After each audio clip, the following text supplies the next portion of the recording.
ಗೀತೆಯ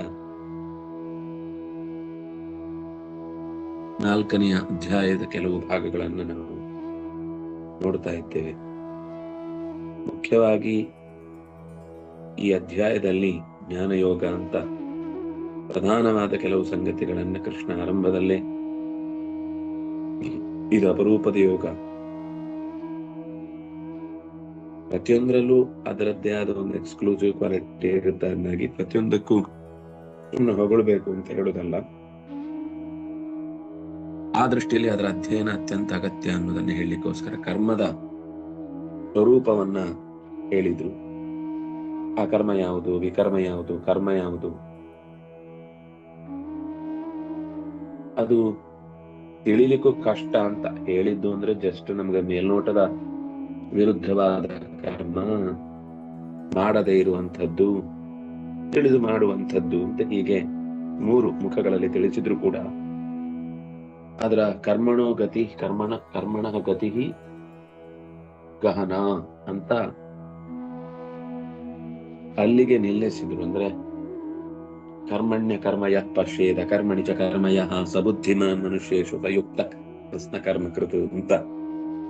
ಜಗತ್ತು ನಡೀತಾ ಇರ್ಬೇಕಾದ್ರೂ, ನಾನು ನಡೀತಾ ಇರ್ಬೇಕಾದ್ರೂ, ಜಗತ್ತು ನಡೀತಾ ಇರ್ಬೇಕಾದ್ರೂ ಎರಡಕ್ಕೂ ಒಂದು ಸಮಾಂತರವಾದ ಸಂಬಂಧ ಇದೆ ಅಂತ ತಿಳ್ಕೊಳ್ಳುವುದಲ್ಲ ದಡ್ಡತನ. ಅದರ ಅರ್ಥ ನಾನ್ ನಡೆಯುವುದರಿಂದಲೇ ಜಗತ್ ನಡೀತಾ ಇದೆ ಅನ್ನೋ ಭಾವನೆ. ಅವ್ರು ಹೇಳಿದ್ರು, ನೀನ್ ಸುಮ್ಮನಿದ್ದಾಗ್ಲೂ ಜಗತ್ ನಡೀತಾ ಇರುತ್ತೆ, ಭಗವಂತ ಸುಮ್ಮನಿದ್ದಾಗ್ಲೂ ಜಗತ್ ನಡೆಯುತ್ತೆ. ನೀನ್ ಸುಮ್ಮನಿದ್ದಾಗ ಜಗತ್ ನಡೆಯುತ್ತೆ ಅಂದ್ರೆ ನಿನ್ನ ಹಾಗೆ ಬೇರೆ ಏನೋ ಒಂದು ವಿಶಿಷ್ಟವಾದ ವ್ಯವಸ್ಥೆ ಇರುತ್ತೆ. ಭಗವಂತ ಸುಮ್ಮನೆ ಇರುವುದು ಅಂತಂದ್ರೆ, ಅವ್ನು ಸುಮ್ಮನೆ ಇರುವುದು ಅಂದ್ರೆ ಕೆಲಸ ಮಾಡ್ತಾ ಇದ್ದಾನೆ ಅಂತಾನೆ ಅರ್ಥ. ಆದ್ರಿಂದ ಅವನು ಸುಮ್ಮನೆ ಇರೋದಕ್ಕೂ ನಾವು ಸುಮ್ಮನೆ ಇರೋದಕ್ಕೂ ತುಂಬಾ ವ್ಯತ್ಯಾಸ ಇದೆ. ಅವನು ಸುಮ್ಮನಿದ್ರು ಕೂಡ ಎಲ್ಲ ಕಾರ್ಯಗಳು ಅವನಾಗಲೇ ಅದನ್ನ ಉಳಿದ ಜೀವರಲ್ಲಿ ತಾನು ಅಥವಾ ದೇವತಾ ಶಕ್ತಿಗಳಲ್ಲಿ ನಿಂತು ಅದಕ್ಕೆ ಬೇಕಾದ ವ್ಯವಸ್ಥೆ ಮಾಡಿ ಆಗಿದೆ. ಆದ್ರಿಂದ ಅದು ಯಂತ್ರ ಶುರು ಆದ್ಮೇಲೆ ಕರೆಂಟ್ ತನ್ನಿಂದ ತಾನೇ ಪಾಸ್ ಆಗ್ತಾ ಇರುತ್ತೆ ಅನ್ನೋ ಹಾಗೆ ಅವನೇ ಪ್ರೇರಕ ಶಕ್ತಿ, ಅವನೇ ನಡೆಸುವ ಶಕ್ತಿ. ಆರಂಭದಲ್ಲಿ ಪ್ರೇರೇಪಿಸುವುದು ಮಾತ್ರ ಅಲ್ಲ, ಮುಂದುವರೆದ ಕೊನೆ ಮುಟ್ಟೋ ತನಕ ಅವನೇ ಮಾಡ್ತಾನೆ ಅಂತ ಹೇಳಿ ಆ ಯೋಗಿ ಆದವನ ಪರಿಚಯವನ್ನ ಕೊಡ್ತಾ ಹೋದ್ರು. ಶಾರೀರವಾದ ಕರ್ಮವನ್ನ ಮಾಡುವವನು ಕುರುವನ್ನಾಪ್ನೋತಿ ಕಿಲ್ಬಿಷಂ. ಶಾರೀರ ಕರ್ಮ ಅಂತಂದ್ರೆ ಜೀವನ ನಡೆಸುವುದಕ್ಕೆ ಬೇಕಿರುವ ಅನಿವಾರ್ಯವದ್ದನ್ನ ಯಾರು ಮಾಡುತ್ತಾನೋ ಅದು. ಅಂದ್ರೆ ಏನಂದ್ರೆ, ಈಗ ಬದುಕಬೇಕು ಅಂದ್ರೆ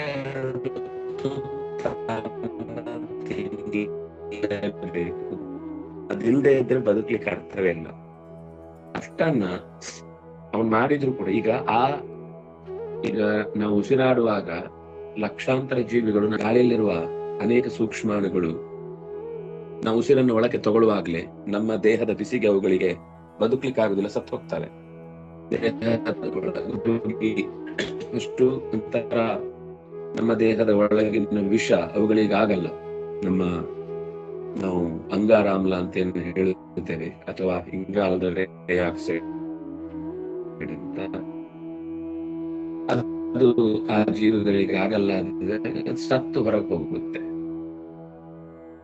ಇನ್ನು ನಾವು ನಡೆಯುವಾಗ ಲಕ್ಷಾಂತರ ಜೀವಿಗಳು ಕಾಲಡಿ ಏನೇನೋ ನಂತೂ ಸೊಳ್ಳೆ ಕಚ್ಚಿದ್ರೆ ಹೊಡೆದು ಬಿಡುತ್ತೇವೆ, ನೊಣ ಕಿರಿಕಿರಿ ಮಾಡುತ್ತೆ ಅಂತ ಹೊಡೆದು ಬಿಡ್ತೇವೆ, ಇಲಿಗಳನ್ನ ಮನೆ ಸುತ್ತ ಜಿರಳೆಗಳನ್ನ ಹಲ್ಲಿಗಳನ್ನ ನಾವು ಉಪದ್ರವವನ್ನು ಕೊಡ್ತಾ ಇರ್ತೇವೆ.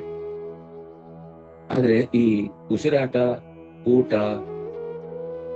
ಇನ್ನು ಉಳಿದಂತೆ ಏನು ನಾವು ಮಾಡ್ತಿರ್ತೇವೆ ಅದು ಶರೀರ ಯಾತ್ರೆಗೆ ಬೇಕಾಗಿರುವಂತದ್ದು, ಜೀವನದ ಅನಿವಾರ್ಯಕ್ಕೋಸ್ಕರ ಮಾಡುವಂತ ಕರ್ಮ. ಕಣ್ಣು ಮಿಟಕಿಸ್ಲೇಬೇಕು, ಉಸಿರಾಡ್ಲೇಬೇಕು, ತಿನ್ಲೇಬೇಕು. ಆದ್ರೆ ಈ ಹುಡುಕಿ ಪ್ರಾಣಿಗಳನ್ನ ಬೆನ್ನಟ್ಟಿಕೊಳ್ಳುವುದು ನಮ್ಮ ಮೈ ಮೇಲೆ ಬಂದಾಗ ತುಂಬಾ ದೊಡ್ಡ ವಿಷಯ. ಆದ್ರೆ ಅವನು ಅದನ್ನು ಕೂಡ ಏನು ಅಂದ್ಕೊಳ್ಳುವುದಿಲ್ಲ. ಅವನಿಗೆ ದೇಹಕ್ಕೆ ಅದು ತೊಂದರೆ ಮಾಡ್ಲಿಕ್ಕೆ ಆಗಲ್ಲ, ಅವನಿಗೆ ಆ ಸ್ಟೇಜಿಗೆ ಹೋಗಿರ್ತಾನೆ. ಅದರಿಂದಾಗ ಅದನ್ನು ಬಡಿಯಲ್ಲ ಅವನು. ಆದ್ರೆ ನಮ್ಗೆ ಡಿಸ್ಟರ್ಬ್ ಆಗುತ್ತೆ, ಇನ್ನೇನೋ ರೋಗ ಬರಬಹುದು ಅನ್ನೋ ಭಯ ಇರುತ್ತೆ. ಆದ್ರಿಂದಾಗಿ ಹೊಡೆದ್ರು ಕೂಡ ಒಂದು ಕ್ಷಣಕ್ಕೆ ನಾವಿನ್ನೇನು ಒಳ್ಳೆ ಕೆಲಸ ಮಾಡ್ತಾ ಇದ್ದದ್ದಕ್ಕೆ ತೊಂದರೆ ಆಗತ್ತೆ ಅಂತ ಹೊಡೆದದ್ದಾದ್ರೆ ಅದು ಕ್ಷಮ್ಯ. ಅದು ಬೈಯತ್ತೆ, ನಾನ್ ಕಚ್ಚಿದ್ದು ನೀನ್ ಯಾಕೆ ಚಚ್ಚಿದ್ದು ಅಂತ. ಆದ್ರೂ ಕನಿಷ್ಠ ಪಕ್ಷದ ಒಂದು ಅನಿವಾರ್ಯತೆ ಕಾಣುತ್ತಲ್ಲಿ. ಆದ್ರೆ ನೇತು ಹಾಕಿದ್ದನ್ನೆಲ್ಲ ಹೊತ್ತಾಕಿ ಹೊಟ್ಟೆ ತುಂಬಿಸಿಕೊಳ್ಳುವ ದರ್ದು ಅಥವಾ ದಿನ ನೋಡ್ಲಿಕ್ಕಿಲ್ಲ, ದೇವರಿಗೆ ಒಪ್ಪಿಸ್ಲಿಕ್ಕಿಲ್ಲ, ಅವುಗಳ ಪ್ರಾಣ ಹೋಗುತ್ತೆ ಅಂತ ಕನಿಕರ ಇಲ್ಲ. ಹಾಗೆ ನೋಡಿದ್ರೆ ಗಿಡಗಳಿಗೂ ಪ್ರಾಣ ಹೋಗಿಯೇ ಬರುದು. ಅದಕ್ಕೆ ಹೇಳಿದ್ದು ಶಾರೀರಂ ಕೇವಲಂ ಕರ್ಮ. ಕೆಲವರು ಹೇಳುದುಂಟು ಹಾಲು ಕುಡಿದ್ರು ಅದು ಕೂಡ ಮಾಂಸಾಹಾರದ ಒಂದು ಭಾಗ ಅಲ್ವಾ ಅಂತ. ಹಾಗೆ ನೋಡಿದ್ರೆ ಮೊಟ್ಟೆಯು ಕೂಡ ಮಾಂಸಾಹಾರ ಅಲ್ಲ ಅಂತ ಹೀಗೆಲ್ಲ ಏನೇನೋ ವಾದ ಇದೆ. ಹಾಲು ಅನಗತ್ಯವಾಗಿ ಬಳಸುವುದು ಅನ್ನೋದು ಬಳಸಿದ್ದಾಗ ಅದನ್ನು ಸ್ವೀಕಾರ ತಪ್ಪಿಲ್ಲ. ಯಾಕಂದ್ರೆ ಕರ್ತವ್ಯದ ಭಾಗವಾಗಿ ಪ್ರಸಾದವಾಗಿ ಸ್ವೀಕರಿಸ್ತಾ ಇಲ್ಲ. ಅದಕ್ಕೆ ಶಾರೀರಂ ಕರ್ಮ ಅಂತಂದ್ರೆ ಯಜ್ಞವಾಗಿ ಭಗವಂತನ ಪೂಜೆಗಾಗಿ ನಾವು ಏನ್ ಬಳಸ್ತೇವೋ ಅದನ್ನ ಶರೀರದ ಉಳಿಯುವಿಕೆಗಾಗಿ ನಾವು ಮಾಡ್ತಾ ಇದ್ದೇವೆ. ಅದರಿಂದಾಗಿ ಅದು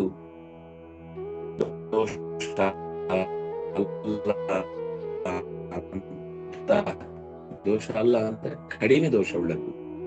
ಯಾಕೆಂದ್ರೆ ಕೃಷ್ಣ ಮುಂದೆ ಹೇಳ್ತಾನೆ, ಸದೋಷಮಪಿನ, ದೋಷ ಇದ್ರೂ ಕೂಡ ಪ್ರಸಾದ ಸ್ವೀಕಾರ ಅಥವಾ ದೇಹದ ರಕ್ಷಣೆಗೆ ಅಥವಾ ಅನಿವಾರ್ಯವಾಗಿ ನಾವು ಅದೇ ನಮ್ಮ ದೇಹದಲ್ಲಿ ಆಗ್ತಾ ಇರುತ್ತೆ ಅನ್ನೋ ಪ್ರಸಂಗ ಬಂದಾಗ ಅದು ದೋಷವೇ ಅಲ್ಲ. ಆ ದೋಷದಿಂದ, ದೋಷ ಅಲ್ಲ ಅಂದ್ರೆ ಸಣ್ಣ ದೋಷ ಇರುತ್ತೆ, ಆದ್ರೆ ಅದು ನಮ್ಗೆ ನಮ್ಮ ಸಾಧನೆಗೆ ಅಡ್ಡಿ ಬರುವ ದೋಷ ಆಗಿ ಪ್ರವೃತ್ತವಾಗಲ್ಲ. ಅವನ ಸಾಧನೆ ಆಗ್ಲೂ ಅವ್ನು ಮಾಡ್ಕೊಳ್ತಾ ಹೋಗ್ತಾ ಇರಬಹುದು ಅಂತ. ಆದ್ರಿಂದಾಗಿ ಕುರುವನ್ ನಾಪ್ನೋತಿ ಕಿಲ್ಬಿಷಂ, ಎಷ್ಟು ಸ್ಪಷ್ಟ ಹೇಳ್ತಾನೆ, ಕುರುವನ್ ನಾಪ್ನೋತಿ ಕಿಲ್ಬಿಷಂ. ಅದು ಮಾಡಿದ್ರು ಕೂಡ ಅವನು ಆ ಕಿಲ್ಬಿಷದಿಂದ ದುಃಖಿತನಾಗುವುದಿಲ್ಲ, ಪಾಪದಿಂದ ಬಾಧಿತನಾಗುವುದಿಲ್ಲ ಅಂತ. ಅದು ಹಿಂದೆ ನೈವ ಕಿಂಚಿತ್ ಕರೋತಿ ಸಹ ಅಂತ ಮಾತು ಬಂತ. ಅದಕ್ಕೆ ವ್ಯಾಖ್ಯಾನವಾಗಿ ಏನು ಅಂತ ಅನ್ನೋದಕ್ಕೆ ಈ ಮಾತು ಬಂತು. ಮುಂದೆ ಯದೃಚ್ಛಾ ಲಾಭ ಸಂತುಷ್ಟೋ ದ್ವಂದ್ವಾತೀತೋ ವಿಮತ್ಸರ ಸಮಸಿದ್ಧಾವಸಿದ್ಧೌ ಚ ಕೃತ್ವಾಪಿ ನ ನಿಬಧ್ಯತೆ. ಯದೃಚ್ಛಾ, ಇದಕ್ಕೆ ಆಚಾರ್ಯರ ಬೇರೆ ಕಡೆಯೂ ಬಂದಿದೆ ಅನ್ಸುತ್ತೆ ಅಥವಾ ಇಲ್ಲೇ ಬಂದಿದೆಯೋ. ಯದೃಚ್ಛಾ ತದೃಚ್ಛಾ ಸ್ಯಾತ್ ಅಂತ. ಯದೃಚ್ಛಾ ಅಂದ್ರೆ ಪರಮಾತ್ಮನ ಇಚ್ಛೆಯಂತೆ ಅಂತ ಅರ್ಥ. ಯದೃಚ್ಛಾ ಲಾಭ ಸಂತುಷ್ಟ, ಅವನು ದೊರಕಿಸಿಕೊಟ್ಟಂತಹ ವಸ್ತುವನ್ನ ಲಾಭ ಅಂತ ಭಾವಿಸ್ತಾನೆ. ಅವನು ದೊರಕಿಸದೆ ದೂರ ಇಟ್ಟ ಅಂದ್ರೆ ಅದನ್ನ ನಷ್ಟ ಅಂತ ಅನ್ಕೊಳ್ತಾನೆ. ಎರಡೂ ಅವನಿಂದಲೇ ಆಗ್ತಾ ಇದೆ ಅಂತ ಭಾವಿಸಿರ್ತಾನೆ. ಅದರಿಂದಾಗಿ ಸಂತುಷ್ಟನಾಗಿರ್ತಾನೆ. ಲಾಭ ಅಂದ್ರೆ ನಾನು ಬರೀ ಒಂದು ಭಾಗ ಹೇಳಿದೆ. ಲಾಭ ಅಂದ್ರೆ ಸಿಗುವುದು ಅಂತ ಅರ್ಥ. ಅಥವಾ ಅವನಿಗೆ ಸಿಗದೆ ಇರುವುದರಿಂದ ಏನೋ ಲಾಭ ಇರುತ್ತೆ, ಅದು ಅವನಿಗೆ, ಅದು ಲಾಭವೇ. ಕುಚೇಲನಿಗೆ ದೇವರು ಕೃಷ್ಣ ಏನು ಕೊಡ್ಲಿಲ್ಲ ಆದ್ರೂ ಅವನು ಲಾಭ ಸಂತುಷ್ಟನಾಗಿದ್ದ. ದೇವರು ನನಗೆ ಬೇಕು ಅಂತಾನೆ ಸಂಪತ್ತು ಕೊಟ್ಟಿಲ್ಲ, ನಾನದನ್ನ ದುರ್ವ್ಯಸನಗಳಿಗೆ ಬಳಸಿ ಎಲ್ಲಿ ನನ್ನ ಬದುಕನ್ನ ಕೆಡಿಸಿಕೊಳ್ಳುತ್ತೇನೋ ಅಂತ ದೇವರು ಕರುಣೆಯಿಂದ ಹೀಗೆ ಮಾಡಿದ ಅಂತ ಯೋಚಿಸಿಕೊಂಡು ಬರ್ತಾನೆ. ಅದು ಲಾಭವೇ ಅವನ ಪ್ರಕಾರ. ಅದರಿಂದಾಗ ಅವನು ಸಂತುಷ್ಟ. ಯದೃಚ್ಛಾ ಲಾಭ ಸಂತುಷ್ಟ. ಭಗವಂತನ ಬಗೆಗೆ ನಂಬಿಕೆ ಇದ್ದು ಅವನು ನಮಗೆ ಕೊಡಬೇಕಾದದ್ದನ್ನ, ಲೌಕಿಕವಾದ ಆಸೆ ಆಕಾಂಕ್ಷೆಗಳ ಬಗ್ಗೆ ನಾವೇನೆಲ್ಲ ಕನಸು ಕಟ್ಟಿ ಎತ್ತರಕ್ಕೆ ಉಳಿದವರಿಗಿಂತ ಮಿಗಿಲಾದ ಸ್ಥಿತಿಗೆ ಏರ್ಬೇಕು ಅಂತ ಅನ್ಕೊಂಡಿರ್ತೇವೆ. ಅದು ಆದ್ರೂ ಆಗದೇ ಇದ್ರು ಒಂದೇ ರೀತಿಯಾದ ದ್ವಂದ್ವಾತೀತ, ದ್ವಂದ್ವಗಳನ್ನ ಮೀರಿದವ. ಡಿಪ್ರೆಷನ್ಗೆ ಹೋಗುವುದು ತಪ್ಪು, ಓವರ್ ಕಾನ್ಫಿಡೆನ್ಸು ತಪ್ಪು.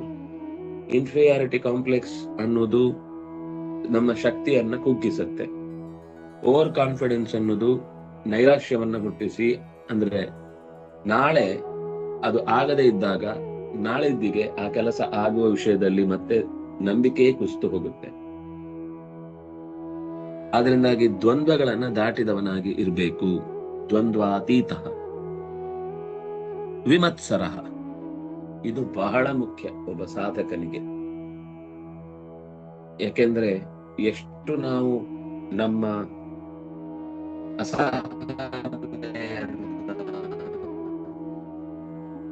ಅಸಹಾಯಕತೆಯನ್ನು ಹಾನಿ ಮಾಡ್ಕೊಳ್ತೇವೆ ಅಂತಂದ್ರೆ ಅದು ಹೊಟ್ಟೆ ಕಿಚ್ಚು ಅಂತ ಹೆಸರು ಅದಕ್ಕೆ ಸಂಸ್ಕೃತ ಕನ್ನಡದಲ್ಲಿ. ನಮ್ಮ ಹೊಟ್ಟೆಯ ಕಿಚ್ಚು ಮೊದಲು ಸುಡುವುದು ನಮ್ಮನ್ನೇ ಅಂತ. ಅದರಿಂದಾಗಿ ಕರ್ಮ ಸಾಧಕ ವಿಮತ್ಸರ, ಮತ್ಸರದಿಂದ ಹೊರಗಿರ್ಬೇಕು, ಕಿಚ್ಚು ಕಳ್ಕೊಳ್ಬೇಕು. ಸಮಃ ಸಿದ್ಧಾವ ಸಿದ್ಧೌಚ, ಸಿದ್ಧೌ ಅಸಿದ್ಧೌಚ, ಅದು ದ್ವಂದ್ವಾತೀತದ ವಿವರಣೆಯನ್ನ ಕೊಟ್ಟಿತ್ತು. ಮತ್ತೆ ದ್ವಂದ್ವಾತೀತ ಅಂತ ಹೇಳಿದ್ರಿ, ಹೇಗೆ ದ್ವಂದ್ವಾತೀತ ಅಂದ್ರೆ ಅಲ್ಲಿ ಮೇಲ್ನೋಟಕ್ಕೆ ದ್ವಂದ್ವಾತೀತ ಅಂದ್ರೆ ಎರಡು ಅನ್ಬಿಡ್ಬೇಕು. ಯಾವ ಎರಡು? ಸಂಸ್ಕೃತದಲ್ಲಿ ಅಥವಾ ವಿಶೇಷವಾಗಿ ಶಾಸ್ತ್ರದಲ್ಲಿ ದ್ವಂದ್ವ ಅಂತ ಯಾವುದನ್ನ ಕರೀತಾರೆ ಅಂದ್ರೆ ಗೊಂದಲವನ್ನ, ಅದೋ ಇದೋ ಅನ್ನೋದಕ್ಕೆ ದ್ವಂದ್ವ ಅಂತ ಕರೀತಾರೆ. ಅಂದ್ರೆ ಗೆಲುವು ಬರುತ್ತೋ ಸೋಲ್ ಬರುತ್ತೋ, ಲಾಭ ಆಗುತ್ತೋ ನಷ್ಟ ಆಗುತ್ತೋ, ಇಷ್ಟ ಆಗುತ್ತೋ ಕಷ್ಟ ಆಗುತ್ತೋ, ಪ್ರೀತಿ ಹುಟ್ಟುತ್ತೋ ದ್ವೇಷ ಬರುತ್ತೋ, ಈ ಎರಡನ್ನೂ ಮೀರಿ ಬದುಕುವುದು ಅನ್ನೋದು ದ್ವಂದ್ವ ಅತೀತತ್ವ. ಅದನ್ನು ಅವರು ಹೇಳಿದ್ದು ಒಂದು ಉದಾಹರಣೆ ಕೊಟ್ಟು ಹೇಳಿದ್ರು, ಸಿದ್ಧೌ ಅಸಿದ್ಧೌ ಚ. ಸಮಃ, ಸಿಗಲಿ ಸಿಗದೆ ಇರಲಿ, ತಲೆ ಕೆಡಿಸಿಕೊಳ್ಬಾರದು. ತಲೆ ಕೆಡಿಸಿಕೊಂಡಷ್ಟು ನಮಗೆ ನಾವೇ ಹಾನಿ ಮಾಡಿಕೊಳ್ಳುವುದು ಅಂತ ಅರ್ಥ. ಯಾರು ಹಾಗೆ ತುಂಬಾ ತಲೆ ಕೆಡಿಸಿಕೊಳ್ತಾನೆ, ಅಥವಾ ಎರಡು ರೀತಿ ತಲೆ ಕೆಡಿಸಿಕೊಳ್ಳುದು, ಅವನಿಗೆ ಸಿಕ್ತು ಅಂತ ತಲೆ ಕೆಡಿಸಿಕೊಳ್ಳುದು, ಸಿಕ್ಕಿದವನ ಬಗ್ಗೆ ಅಸಹನೆ, ಅಥವಾ ನನಗೆ ಸಿಗಲಿಲ್ಲ ಅನ್ನೋದರ ಬಗ್ಗೆ ಅಸಹನೆ. ಇದೆರಡೂ ಇಲ್ಲದೆ ಇದ್ರೆ ಸಮತ್ವ. ಸಮತ್ವ ಅಂದ್ರೆ ಬಂದ್ರೂ ಸಂತೋಷ, ಬಾರದೇ ಇದ್ರೂ ಸಂತೋಷ. ಅದನ್ನೇ ಸಂತುಷ್ಟ ಅನ್ನೋ ಶಬ್ದದಿಂದ ಹಿಂದೆ ಹೇಳಿದ್ರು. ಅವನು ಇಂಥ ಎಚ್ಚರಿಕೆ ಇರುವವನು ಕರ್ಮ ಮಾಡ್ತಾ ಇರ್ತಾನಲ್ಲ. ಈಗ ಇಷ್ಟ ಆದ್ಮೇಲೆ ಅವನು ಕರ್ಮ ಕೆಲವು ಮಾಡ್ಲೇಬೇಕಲ್ಲ, ಅನಿವಾರ್ಯ. ಈ ಎಚ್ಚರದಲ್ಲಿದ್ದವನು ಯಾರು ಮತ್ಸರಿ ಅಲ್ವೋ, ಅಥವಾ ಯಾರು ಈ ದ್ವಂದ್ವಗಳ ಗೊಂದಲದಲ್ಲಿ ಸಿಕ್ಕಿಕೊಳ್ಳುವುದಿಲ್ವೋ, ಏನ್ ಬಂತೋ ಅದರಲ್ಲಿ ಪ್ರೀತಿಯಿಂದ ಭಗವಂತ ಕೊಟ್ಟದ್ದು ಅಂತ ತೃಪ್ತನಾಗಿರ್ತಾನೋ, ಅವನು ಏನೇ ಮಾಡಿದ್ರು ಕೂಡ ಅದರಲ್ಲಿ ಅವನ ಇನ್ವಾಲ್ವ್ಮೆಂಟ್ ಅನ್ನೋದು ದ್ವೇಷ ಅಥವಾ ಅಸೂಯೆಯಲ್ಲಿ ಇರಲ್ಲ. ಆದ್ರಿಂದ ಪ್ರೀತಿ ಅಥವಾ ವ್ಯಾಮೋಹದಿಂದ ಕೂಡಿರಲ್ಲ. ಆದ್ರಿಂದ ಅವನಿಗೆ ಅದರ ಬಂಧನ ಇಲ್ಲ. ಎಷ್ಟು ನಾವು ಮತ್ಸರದಿಂದ ಮಾಡ್ತೇವೆ ಅಷ್ಟು ಬಂಧಕ ಅದು. ಎಷ್ಟು ನಾವು ವ್ಯಾಮೋಹದಿಂದ ಮಾಡ್ತೇವೆ ಅದು ಬಂಧಕ. ನಮಗೆ ವ್ಯಾಮೋಹವೂ ತಪ್ಪು, ದ್ವೇಷವೂ ತಪ್ಪು, ಮತ್ಸರವೂ ತಪ್ಪು. ಅದೆಲ್ಲ ಮೀರಿ ಇದು ನಮ್ಮ ಕರ್ತವ್ಯ ಅನ್ನುವ ಎಚ್ಚರದಲ್ಲಿ ಅವನು ಮಾಡ್ತಾನೆ. ಅದರಿಂದಾಗಿ ಕೃತ್ವಾ ಅಪಿ, ಮಾಡಿಯೂ ಕೂಡ ನ ನಿಬದ್ಧತೆ, ಸಿಲುಕುವುದಿಲ್ಲ ಅಂತ ಇಷ್ಟು ಶ್ಲೋಕದ ಭಾವ. ಯತಚಿತ್ತಾತ್ಮ ಅಂತ ಹಿಂದೆ ಬಂತು. ಆ ಯತಚಿತ್ತಾತ್ಮ ಅನ್ನುವ ಶಬ್ದದ ಲಕ್ಷಣವನ್ನೇ ಇಲ್ಲಿ ಹೇಳಿದೆ. ಯಾಕಂದ್ರೆ ಯತ ಅಂದ್ರೆ ನಿಯಂತ್ರಿಸಲ್ಪಟ್ಟ, ಚಿತ್ತ ಅಂದ್ರೆ ನೆನಪಿನಲ್ಲಿರುವಂತದ್ದು. ಮತ್ಸರ ಎಲ್ಲ ನೆನಪಿನಿಂದ ಬರುವಂತದ್ದು. ಈ ಕ್ಷಣದ ಮನಸ್ಸಿನ ಘಟನೆಯಿಂದ ಬರುವುದಲ್ಲ, ಹಿಂದಿದ್ದು ನೆನಪಿಸ್ಕೊಂಡು ಈಗ ಎಷ್ಟು ಸಲ ಸಿಗುತ್ತೆ, ಎಷ್ಟು ಮನೆ ಕಟ್ತಾನವನು, ಎಷ್ಟು ಲಕ್ಕಿ ಅವನು, ಅವನಿಗೆ ದುಡ್ಡು ಸಿಗುತ್ತೆ, ಅವನಿಗೆ ಮರ್ಯಾದೆ ಕೊಡ್ತಾರೆ ಅಂತ, ಹೀಗೆ ಆ ನೆನಪಿನ ಬುದ್ಧಿಯಿಂದ ಬಂದ ಸಂಗತಿಗಳಿಂದ ಮತ್ಸರ ಅನ್ನೋದು ಹುಟ್ಟಿಕೊಳ್ಳುತ್ತೆ. ಅದಕ್ಕೆ ಆ ಶಬ್ದದ ವಿವರವನ್ನ ನೀಡಿದ್ದು ಯದೃಚ್ಛಾಲಾಭ ಸಂತುಷ್ಟ. ಆ ಶಬ್ದದಿಂದ ಇನ್ನೂ ಅನೇಕ ಅರ್ಥಗಳು ಬರ್ತವೆ. ಆದ್ರೆ ಪ್ರಧಾನವಾಗಿ ಒಂದು ಗಮನಿಸಬೇಕಾದದ್ದು ಅಂತ ಕೃಷ್ಣನೇ ಅದನ್ನು ಬಿಡಿಸಿ ಹೇಳಿದ್ದು ಯದೃಚ್ಛಾಲಾಭ ಸಂತುಷ್ಟ. ದ್ವಂದ್ವಾತೀತನಾಗುವುದು ಹೇಗೆ ಅನ್ನುವ ಒಂದು ಸಂದೇಹಕ್ಕೆ ಕಥಂ ದ್ವಂದ್ವಾತೀತತ್ವಂ ಇತ್ಯತ ಆಹ ಸಮಸಿದ್ಧೌ ಇತಿ. ಇಷ್ಟು ಈ ಶ್ಲೋಕದ ಭಾವ.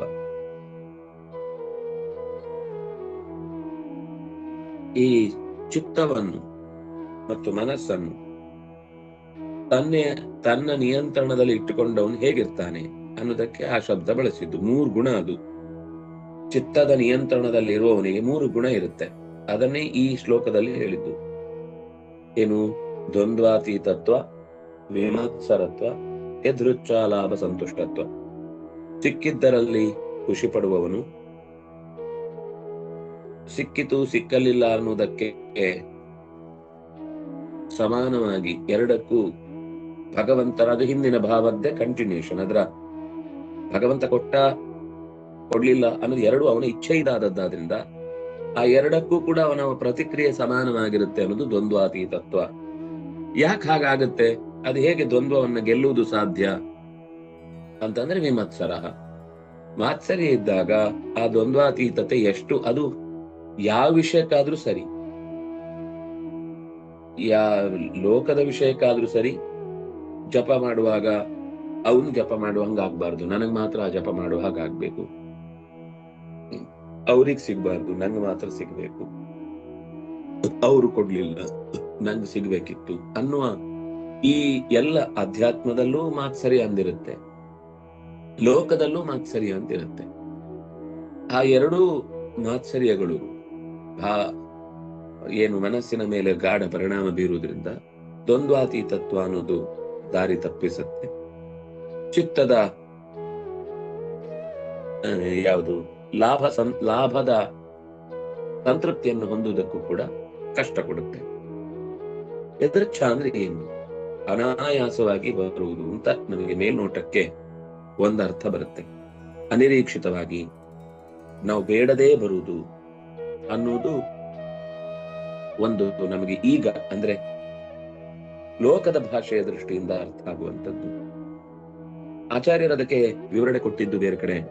ಒಂದು ಯದೃಚ್ಛಾ ತದೃಚ್ಛಾ ಅಂತ, ಈಶ್ವರೇಚ್ಛಾತ ಯದೃಚ್ಛಾ ಸ್ಯಾತ್ ಅಂತ ನಿರೂಪಣೆಯು ಮಾಡಿದ್ದಾರೆ.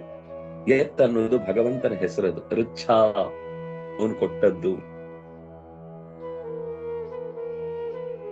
ಮಾಗೃತ ಕಸ್ಯ ಸ್ವಿಧನಂತೇನ ತ್ಯಕ್ತೇನ ಭುಂಜೀತಾ ಅಂತಿದೆಯಲ್ವಾ, ಅದನ್ನು ಯದೃಚ್ಛ ಅಂತ ಹೇಳುದು.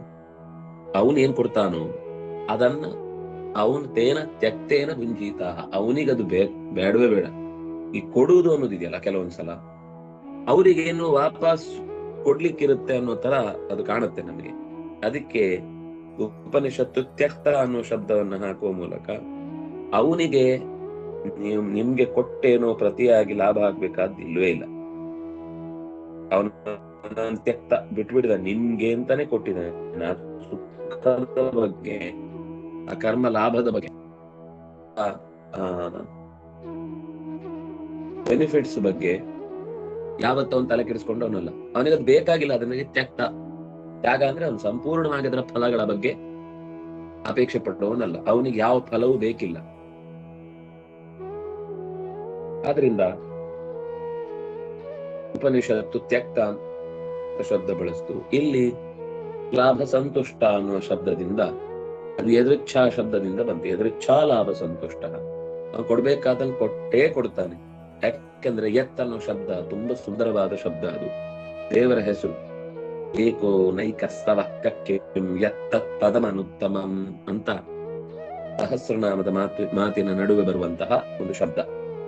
ಅಲ್ಲಿ ಯತ್ ಅನ್ನುವ ಶಬ್ದಕ್ಕೆ ತುಂಬಾ ಕಡೆ ತುಂಬಾ ತರ ವಿವರಣೆಯನ್ನು ಕೊಟ್ಟಿದ್ದಾರೆ. ಎಲ್ಲದಕ್ಕೂ ಯಸ್ಮಾತ್ ಕಾರಣಾತ್, ಎಲ್ಲದಕ್ಕೂ ಕಾರಣನಾದ್ರಿಂದಾಗಿ ಯತ್ ಅಂತ ಬಳಸ್ತಾರೆ ಅಂತ. ಆದ್ರೆ ಇಲ್ಲಿ ಯದೃಚ್ಛ ಅನ್ನೋ ಶಬ್ದದಲ್ಲಿ ಯತ್ ಅನ್ನೋ ಶಬ್ದವನ್ನ ನಾವು ಬಿಡಿಸಿದ್ರೆ ಯಚ್ಚಜ್ಞಾನ ಸ್ವರೂಪತ್ವಾತ್, ಯತ್ ಅಂದ್ರೆ ತಿಳುವಳಿಕೆ ಅಂತ ಅರ್ಥ.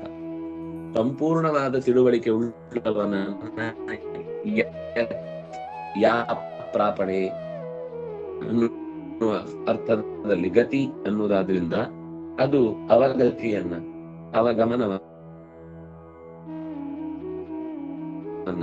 ಕೊಡುವ ಭಗವಂತನ ನಿಷ್ಪಕ್ಷಪಾತ ಗುಣಗಳನ್ನ ಯೋಚಿಸಿ ಕೊಟ್ರೆ ಯೋಗ್ಯವಾದದ್ದನ್ನೇ ಕೊಟ್ಟಿರ್ತಾನೆ, ಕರ್ಮಾನುಗುಣವಾದದ್ದನ್ನೇ ಕೊಟ್ಟಿರ್ತಾನೆ, ಕಾಲಾನುಗುಣವಾದದ್ದನ್ನೇ ಕೊಟ್ಟಿರ್ತಾನೆ, ಸ್ವಭಾವಕ್ಕನುಗುಣವಾದದ್ದನ್ನೇ ನೀಡಿರ್ತಾನೆ ಅಂತ ಹೀಗೆ ಭಾವಿಸುವುದು ಯದೃಚ್ಛಾ ಲಾಭ.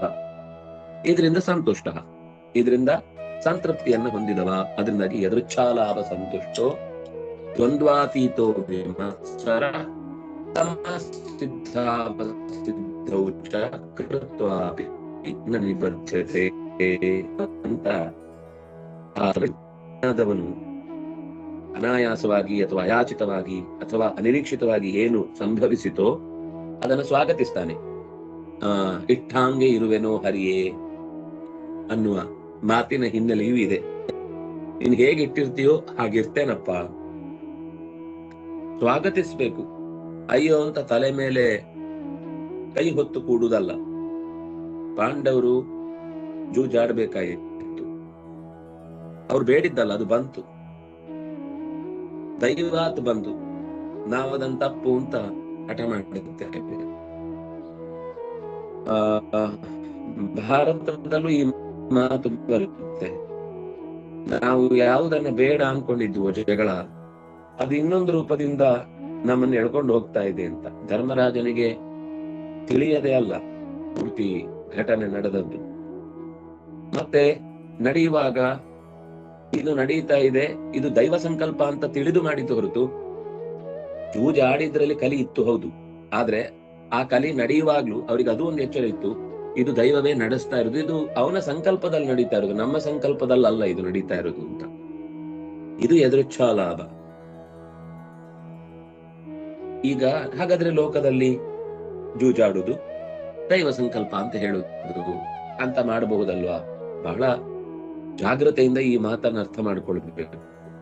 ನಮ್ಗೆ ಎಷ್ಟೋ ಸರ್ತಿ ವೇದ ಎಡವಟ್ಟು ಅರ್ಥ ಆಗಿಬಿಟ್ರೆ, ಅಥವಾ ಅದರ ವಿಷಯದಲ್ಲಿ ನಾವು ಅವರ ಭಾವ ಏನು ಅಂತ ಗಮನಿಸದೆ ಹೋದ್ರೆ, ನಮ್ಗೆ ಬೇಕಾದ ಹಾಗೆ ಅದು ಅಂದ್ರೆ ಅನುಕೂಲ ಸಿಂಧು ಆಗುವ ಭಯ ಇರುತ್ತೆ. ಅಥವಾ ಯಾಕೆಂದ್ರೆ ಎಲ್ಲ ದೇವರೇ ಮಾಡ್ತಾನೆ ಅಂದ್ರೆ ನಾನು ಯಾಕೆ ಮಾಡ್ಬೇಕು ಅಂತ ಬೇಜವಾಬ್ದಾರಿತನ ತೋರಿಸೋರು ಬಹಳ ಜನ. ಆದ್ರೆ ಇಲ್ಲಿ ಆ ಕ್ರಮದಲ್ಲಿ ಈಗ ತಪ್ಪು ಮಾಡಿ ದೈವ ಸಂಕಲ್ಪ ಅಂದ್ರೆ ನಮಗೆ ಅದರಲ್ಲೊಂದು ಫಲದ ನಿರೀಕ್ಷೆ ಇದೆ. ಈಗ ಯೋಚನೆ ಮಾಡ್ಲೇ ಇಲ್ಲ, ಅಥವಾ ಲಾಭ ಆಗುತ್ತೆ ಅಂತ ಯೋಚನೆ ಮಾಡ್ಲೇ ಇಲ್ಲ, ದೊಡ್ಡ ಪರಮಾತ್ಮ ನಡೆಸ್ಬೇಕು ಅಂತ ಅಷ್ಟೇ ಇತ್ತು ಅವನಿಗೆ. ಆದ್ರೆ ನಾವೇನು ಜೂಜಾಡಿ ಅಥವಾ ಏನೋ ಒಂದು ತಪ್ಪು ಕೆಲಸ ಮಾಡಿ ಅದನ್ನ ದೈವ ಸಂಕಲ್ಪ ಅಂತ ಹೇಳ್ತೇವೆ. ಆಡುವಾಗ ನಾವು ಅದರ ಬಗ್ಗೆ ಎಂಜಾಯ್ ಮಾಡಿರ್ತೇವೆ, ನಮ್ಗೇನೋ ಸಿಗುತ್ತೆ ಅಂತ ಯೋಚನೆ ಮಾಡಿರ್ತೇವೆ. ಅದು ಸಿಗದೆ ಅನ್ಯಾಯ ಆದಾಗ ದೈವ ಸಂಕಲ್ಪ ಅಂತ ಹೇಳ್ತೇವೆ. ಲಾಭ ಆದಾಗ್ಲೂ ನಾವು ದೈವ ಸಂಕಲ್ಪ ಅಂತ ಹೇಳುವಷ್ಟು ಎಚ್ಚರದವರಾಗಿದ್ರೆ ಅದು ದೈವ ಸಂಕಲ್ಪವೇ. ನಾವು ನಷ್ಟ ಆದಾಗ ಮಾತ್ರ ದೈವ ಸಂಕಲ್ಪವನ್ನು ನೆನಪಿಸ್ಕೊಳ್ತೇವೆ. ಲಾಭ ಆದಾಗ ಅದು ನನ್ನ ಸಾಮರ್ಥ್ಯದಿಂದ ಬಂತು ಅಂತನೋ, ಅಥವಾ ನಾನು ಬಾಯಲ್ಲಿ ದೇವರು ಅಂತ ಹೇಳಿದ್ರು ಮನಸ್ಸಿನಲ್ಲಿ ಸಿಕ್ಕಿತು ಅನ್ನೋ ಖುಷಿಯನ್ನು ನಾನು ಅನುಭವಿಸಿರ್ತೇನೆ. ಆದ್ರಿಂದಾಗಿ ಪಾಂಡವರ ಈ ಎಚ್ಚರಕ್ಕೂ ನಾವು ನಮ್ಮ ತಪ್ಪು ಕೆಲಸದಲ್ಲಿ ಭಗವಂತನ ಮೇಲೆ, ದೈವದ ಮೇಲೆ ನಮ್ಮ ಅಪರಾಧದ ಭಾವವನ್ನು ಹೊರಿಸುವುದಕ್ಕೂ ತುಂಬಾ ವ್ಯತ್ಯಾಸ ಇದೆ. ಬಹಳ ಜಾಗೃತೆಯಿಂದ ಇದನ್ನು ಅರ್ಥ ಮಾಡಿಕೊಳ್ಬೇಕು. ಯಾಕೆಂದ್ರೆ ನಮ್ಗೆ ಗೊತ್ತಿಲ್ಲದೇನೆ ನಮ್ಮ ಅಜ್ಞಾನ, ನಮ್ಮ ಮಾತ್ಸರ್ಯ ಅಥವಾ ನಮ್ಮ ವ್ಯಾಮೋಹ ನಮ್ಮ ಕ್ರಿಯೆಯಲ್ಲಿ ನುಸುಳುತ್ತೆ. ಆದ್ರೆ ನಾವು ಹೇಳುದು ಮಾತ್ರ ನಮ್ಮಲ್ಲಿ ಒಳ್ಳೆ ಉದ್ದೇಶದಲ್ಲಿ ಅಥವಾ ದೈವ ವ್ಯವಸ್ಥೆಯಲ್ಲಿ ಅದು ನಡೀತಾ ಇದೆ ಅಂತ ನಾವು ಮಾತಾಡ್ತೇವೆ. ಆದ್ರೆ ಪಾಂಡವರು ಹಾಗೆ ಜೂಜಾಡ್ಲಿಕ್ಕೆ ಬಂದದ್ದು ದೈವಾತ್. ಇದು ಅವರೇ ಮಾತಾಡಿಕೊಂಡು ಈ ವಿಷಯವನ್ನ ಅಲ್ಲೇ ಬರುತ್ತೆ. ನಾವು ಯಾಕೆ ಹೀಗೆ ಈ ವ್ಯವಸ್ಥೆ ಒಳಗೆ ಸಿಕ್ಕಿ ಬೀಳ್ತಾ ಇದ್ದೇವೆ, ಅದರೊಳಗೆ ಹೋದ್ಮೇಲೆ ಆಟ ಮುಂದುವರಿಸುವಂತ ಆದದ್ದು ಅದು ಕಲಿಯೇ. ಆದ್ರೆ ಅವರಿಗೆ ಹೋಗುವಾಗ ಅದರ ಬಗ್ಗೆ ಎಚ್ಚರ ಇದ್ದೇ ಹೋಗಿದ್ದಾರೆ. ಆದ್ರಿಂದಾಗಿ ಜೂಜಿನಲ್ಲಿ ನಾವು ಸೋತ್ವಿ, ಅದು ದೈವೇಚ್ಛೆ, ಅದು ಕೃಷ್ಣನ ಇಚ್ಛೆ. ಯಾಕೆಂದ್ರೆ ಅವರು ಕಾಡು ಪಾಲಾದ್ಮೇಲೆ ಅನೇಕ ತರದ ಕಾರ್ಯಗಳನ್ನು ಮಾಡಿದ್ದಾರೆ. ಅದು ಅಲ್ಲಿ ಹೋದ್ಮೇಲೆ ಹೇಗೂ ಕಾಡು ಪಾಲಾಗಿದ್ದೇವಲ್ಲ, ಮಾಡೋಣ ಅಂತ ಆಮೇಲೆ ಯೋಚಿಸಿದ್ದಲ್ಲ. ಅವರು ಹೊರಡುವಾಗ್ಲೇ ಇದು ರಾಜ್ಯಭಾರದ ಕಾರ್ಯ ಭಗವಂತನೇ ನಮಗೆ ಒದಗಿಸಿದ್ದು ಅನ್ನುವ ಸಾಮಾನ್ಯ ಪ್ರಜ್ಞೆಯವರಲ್ಲಿತ್ತು. ಆದ್ರಿಂದ ಅನಪೇಕ್ಷಿತವಾದ ಕಾಡು ಪಾಲು ಆಗುವ ಏನು ಲಾಭ ಆಯಿತು, ಕಾಡು ಪಾಲು ಅನ್ನೋದೇ ಅವರ ಲಾಭ, ಅದ್ರ ಹೊರಗ್ಲಿಲ್ಲ. ಅಯ್ಯೋ ಏನಾಯ್ತಪ್ಪ, ನಾವಿನ್ ಬದುಕುದು ಹೇಗೆ? ಬೇರೆಯವರಾಗಿದ್ರೆ ಆತ್ಮಹತ್ಯೆ ಮಾಡ್ಕೊಳ್ತಿದ್ರು, ಯಾರೇ ಆದ್ರು, ಗಂಡಸರಾಗ್ಲಿ ಹೆಂಗಸರಾಗ್ಲಿ. ಎಲ್ಲರಿಗೂ ಅದನ್ನು ಸಹಿಸ್ಲಿಕ್ಕೆ ಆಗುವುದಿಲ್ಲ. ಯಾಕೆಂದ್ರೆ ಅನಿರೀಕ್ಷಿತವಾಗಿ ಒಂದು ರಾಜಸೂಯ ರಾಜಸೂಯದಂತಹ ಮಹಾಯಾಗ ನಡೆಸಿ ಅದರಲ್ಲಿ ಲೋಕೋತ್ತರವಾದ ದೀಕ್ಷಾಭಾವವನ್ನು ತಾಳಿ, ಯಾಕಂದ್ರೆ ಅದು ಸಾಮಾನ್ಯರಿಗೆ ಸಿಗುವಂತಹ ಯಜ್ಞವೇ ಅಲ್ಲ. ಒಂದು ಸರ್ತಿ ಆನೆ ಮೇಲೆ ಕೂತವನು ಜಾಡಿಸಿ ಅದು ಮೈಯ ನಡುಗಿಸಿ ಕೆಳಕ್ಕೆ ಬೀಳಿಸಿ ತಿಳಿಯದೆ ಗೊತ್ತಿದ್ದು ಬೀಳುವುದು ಅಂತ ಆದರೆ ಅದು ಬೇರೆ ತರ. ಅನಿರೀಕ್ಷಿತವಾದ ಈ ಆಟದಿಂದ ಕಳಕೊಂಡ ಪ್ರಸಂಗದಲ್ಲಿ ಬೇರೆಯವರಾಗಿದ್ರೆ ಈ 13 ವರ್ಷಗಳ ಕಾಲವನ್ನ ಕಳೆಯುವುದು ತುಂಬಾ ಕಷ್ಟ ಇತ್ತು. ಆದ್ರೆ ಕಷ್ಟ ಬಂದ್ರೂ ಕೂಡ ಅದು ಕೂಡ ಭಗವಂತನೇ ಕೊಟ್ಟದ್ದು ಅಂತ ಗೊತ್ತಿತ್ತು ಅನ್ನುವ ಕಾರಣದಿಂದಲೇನೆ ಅವರು ಅದನ್ನ ಸಲೀಸಾಗಿ ಕಳೆದ್ರು. ಸಲೀಸು ಅಂತ ಅನ್ನೋದು ಅವರಿಗೆ ಭಗವತ್ ಪ್ರಜ್ಞೆ ಇದ್ದದ್ರಿಂದ. ಕಷ್ಟ ಆಗ್ಲಿಲ್ಲ ಅಂತ ಅರ್ಥ ಅಲ್ಲ. ದ್ರೌಪದಿಗೂ ಕಷ್ಟ ಆಗಿದೆ, ಪಾಂಡವರಿಗೂ ಕಷ್ಟ ಆಗಿದೆ. ಆದ್ರೆ ಆ ಕಷ್ಟವನ್ನ ಯಾವತ್ತೂ ಕೂಡ ಅವರು ನನಗೆ ಕಷ್ಟ ಆಯ್ತು, ನನಗೆ ಅನ್ಯಾಯ ಆಯ್ತು, ನನಗೆ ಹಾನಿ ಆಯ್ತು, ನನಗೆ ಮುಂದೆ ಗತಿ ಇಲ್ಲ ಅಂತ ಆಗೋಯ್ತು, ನಾನು ಇನ್ ಮುಂದೆ ಏನ್ ಬದುಕ್ಲಿ ಅಂತ ಡಿಪ್ರೆಷನ್ಗೆ ಒಳಗಾಗ್ಲಿಲ್ಲ ಅವರು. ಅವ್ರು ಅದನ್ನು ಕೂಡ ತಪಸ್ಸು ಅಂತ ಭಾವಿಸಿ ಅದರಿಂದ ಮುಂದಿನ ಹೆಜ್ಜೆ ಇಟ್ಕೊಂಡು ಅದಕ್ಕೆ ಹೇಗೆ ಎದುರುತ್ತರ ಕೊಡಬೇಕು ಅನ್ನೋದನ್ನ ಯೋಚಿಸುವುದಕ್ಕೆ ಭಗವಂತನ ಸ್ಮರಣೆಗೆ ಅದನ್ನ ಸಾಧನವನ್ನಾಗಿಸಿಕೊಂಡರು. ಆದ್ರಿಂದಾಗಿ ಯದೃಚ್ಛಾಲಾಭ ಅನ್ನೋದು ಅದು ಪಾಂಡವರದ್ದೇ ಬದುಕಿನ ನೇರ ಪರಿಚಯವನ್ನು ಕೊಟ್ಟ ಹಾಗೆ. ಅದು ಎಂದೂ ಕೂಡ ಪಾಂಡವರು ಅಯ್ಯೋ ಎಂಥ ಗತಿ ಬಂದ್ಬಿಡ್ತು ಅಂತ ಅರ್ಥವರಿಲ್ಲ. ಬೈದದ್ದಿದೆ ಅವಳು ಈ ಪಾಂಡವರ ಆಯುಧಗಳಿಗೆ ಧಿಕ್ಕಾರ ಅಂತ ಬೈದದ್ದಿದೆ. ಯಾಕೆಂದ್ರೆ ಆ ಸಭೆಯಲ್ಲಿ ಒಂದು ಸಾಮಾನ್ಯ ಹೆಣ್ಣಿಗಾಗುವ ಅವಮಾನವನ್ನ ನಿಲ್ಲಿಸ್ಬೇಕು ಅನ್ನೋ ಕಾಮನ್ ಸೆನ್ಸ್ ಇರ್ಲಿಲ್ಲ ಇಡೀ ಸಭೆಯಲ್ಲಿದ್ದವರಿಗೆ. ಯಾರು ಅವರು ದಾಸಿ ಆದ್ರೂ ಸರಿ, ಇನ್ಯಾರೋ ಎಲ್ಲಿಂದ ಬಂದ್ರು ಸರಿ, ಹಾಗೆ ಅವಳ ಸ್ವಗೌರವವನ್ನ ನಿರ್ಲಕ್ಷ್ಯ ಮಾಡುವುದು ಯಾವ ಕಾರಣಕ್ಕೂ ಸರಿಯಲ್ಲ. ಹಾಗಿದ್ದಾಗಲೂ ಪಾಂಡವರು ಕೈಕಟ್ಟಿ ಕೂತಿದ್ರು ಅಂತ ಅನ್ನೋದನ್ನ ಅವಳು ಆಕ್ಷೇಪ ಮಾಡಿದ್ಲು. ಆದ್ರೆ ಅವರ ದೃಷ್ಟಿಕೋನದಲ್ಲಿ ದಾಸರಾದವರು ಮತ್ತೆ ಎಲ್ಲವನ್ನ ಕಳ್ಕೊಂಡ ಬಳಿಕ ಯಜಮಾನನ ವಿರುದ್ಧ ಎದ್ದು ನಿಲ್ಲುವುದು ಅಪರಾಧ ಆಗತ್ತೆ ಅಂತ ಸುಮ್ಮನಾದ್ರು. ಅದು ಅಣ್ಣ ಹೇಳಿದ್ದಕ್ಕೆ. ಇಲ್ಲಿ ಇವರಿಬ್ಬರಾದ್ರೆ ಎಲ್ಲ ಕೆಲಸ ಮುಗಿಸ್ಬಿಡ್ತಿದ್ರು. ಆದ್ರೂ ಅಣ್ಣ ಯಾಕೆ ತಡೆದಿದ್ದಾನೆ ಅನ್ನೋದನ್ನ ಅವ್ರು ಅರ್ಥ ಮಾಡ್ಕೊಂಡ್ರು. ಇದು ದೈವ ಸಂಕಲ್ಪ ಹೀಗೆ ಇದೆ, ನಾವು ಹೊರಡಬೇಕಾಗಿದೆ. ಇಲ್ಲ ಅಂದ್ರೆ ಕೃಷ್ಣ ಯಾಕೆ ರಕ್ಷಣೆ ಮಾಡ್ತಿದ್ದ? ತನ್ನ ಸಂಕಲ್ಪ ಇತ್ತು, ಆದ್ರಿಂದಾಗಿ ಅವಳನ್ನು ರಕ್ಷಣೆ ಮಾಡದ. ಅವ್ರು ಕಾಡಿಗೆ ಬೇಕಿದ್ದದ್ದು ಮಾತ್ರ ಆಗ್ಬೇಕಾದ ಕೆಲಸ ಹೊರತು ಅವಳು ಅವಮಾನ ಆಗ್ಬೇಕಾದದ್ದಲ್ಲ. ಹಾಗಾಗಿ ಅವಳಿಗೆ ಅವಮಾನ ಆಗ್ಲಿಕ್ಕೆ ಬಿಡ್ಲಿಲ್ಲ. ಅದರಿಂದ ದುರ್ಯೋಧನ ದುಶಾಸನಾದಿಗಳ ದುರುಳತನ ಗೊತ್ತಾಯಿತು. ಭೀಷ್ಮ, ದ್ರೋಣ, ಕೃಪಾ, ಕರ್ಣ ಮೊದಲಾದವರ ಮೌನ ಅಂದ್ರೆ ಅನ್ಯಾಯಕ್ಕೆ ಅವರು ಬೆಂಬಲ ನೀಡುವುದು ಅರ್ಥ ಆಯಿತು. ಸಾಮಾನ್ಯ ಜನರ ಅಸಹಾಯಕತೆ ಗೊತ್ತಾಯಿತು. ಈ ಅಸಹಾಯಕತೆ ತುತ್ತಿ ಪಾಂಡವರದ್ದು ಆಗಿತ್ತು. ಅಂದ್ರೆ ಆ ಸ್ಥಾನದಲ್ಲಿ ಶರೀರದಲ್ಲಿ ಕಸುವಿದೆ ಅಂದ ಮಾತ್ರಕ್ಕೆ ಎಲ್ಲ ಕಾರ್ಯ ಮಾಡುವುದಾಗಿದ್ರೆ ಏನೇನೋ ಆಗ್ತಿತ್ತು ಲೋಕದಲ್ಲಿ. ಆದ್ರೆ ಅದನ್ನು ಮೀರಿ ಒಬ್ಬ ಅಣ್ಣ ಅಂತಿದ್ದಾನೆ, ಅಣ್ಣನ ಮಾತು ಕೇಳಬೇಕು ಅಂತ ಒಂದಿದೆ. ಈ ಧರ್ಮ ಪಾಲನೆ ಮಾಡುವುದರಿಂದ ಒಂದು ಭಗವತ್ ಸಂಕಲ್ಪ ನಡೆಯತ್ತೆ. ಇದೆಲ್ಲ ಅವರ ತೃಪ್ತಿಗೆ ಕಾರಣವಾಗಿತ್ತು. ಸರಿ, ಕಾಡು ಬಂತು ಅಂತ ಅನ್ನೋದು ಕೂಡ ಕಾರ್ಯಭಾರಕ್ಕೇನು ತೊಂದರೆ ಅಲ್ಲ. ಅದರಿಂದಾಗಿ ಅವರು ಎದುರುಚ್ಛಾಲಾಭ ಸಂತುಷ್ಟತೆ ಅಂತ ಅನ್ನೋದು ಪಾಂಡವರ ಗುಣವೂ ಹೌದು. ವಿರಾಟನ ಮನೆಯಲ್ಲಿ ಅಜ್ಞಾತವಾಸ ಇತ್ತು. ಆಮೇಲೆ ಅದಕ್ಕಿಂತ ಪೂರ್ವದಲ್ಲಿ, ಆಮೇಲೆ ಅಂತಲ್ಲ, ಎಲ್ಲಿ ದ್ರೌಪದಿಯ ಮನೆಗೆ ಹೋಗುವ ಮುನ್ನ ಅವರು ಒಳ್ಳೆ ಅರಮನೆ ಕೊಟ್ಟಿದ್ರು ಕೌರವರು. ಅದರಲ್ಲಿ ಪುರೋಚನ ಅಂತ ಒಬ್ಬ ಇದ್ದ, ಪೂರ್ವದಲ್ಲಿ ಅವನು ರಾವಣನ ಮಂತ್ರಿ ಆಗಿದ್ದ, ಪ್ರಹಸ್ಥ ಅಂತ.